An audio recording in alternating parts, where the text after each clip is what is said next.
Do you have an error with the Ipeditor Library DLL? I'm Sophie Chen, a senior Windows support engineer.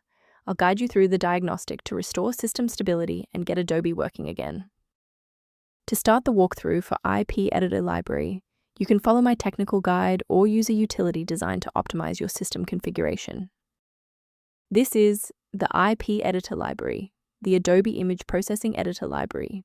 It manages the unmanaged UI elements and layout for the specialized image editing dialogs, like Camera Raw, within the Adobe Creative Suite. With that context in mind, our first logical step is a clean reinstallation.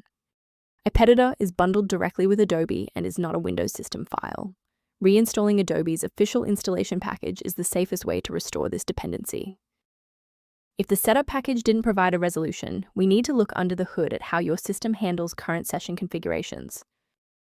A full system restart clears the temporary memory cache and allows Windows to attempt a fresh initialization of all required libraries, including Ipeditor Library.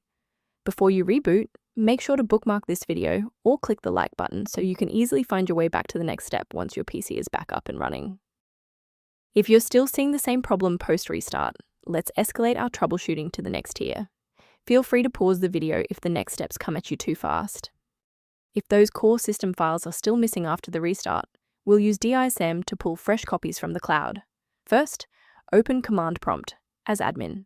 Second, you're going to type DISM space /online space /cleanup dash image space / restore health, then hit enter. Why are we doing this? Well, this triggers a deep cloud sync to replace corrupted local system manifests with verified master files directly from Microsoft servers. As we finalize the restoration, it's important to observe standard security protocols regarding system files.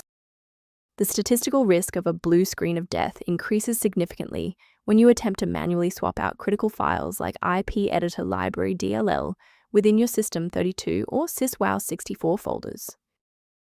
Beyond manual troubleshooting, many users find that a system-wide diagnostic scan provides a more complete picture of their environment. If missing library references are a concern, the suggested resource below provides general system maintenance information. Thank you for trusting us with your system repair today. For more configuration tips and Ipeditor library error resolutions, don't forget to like and subscribe.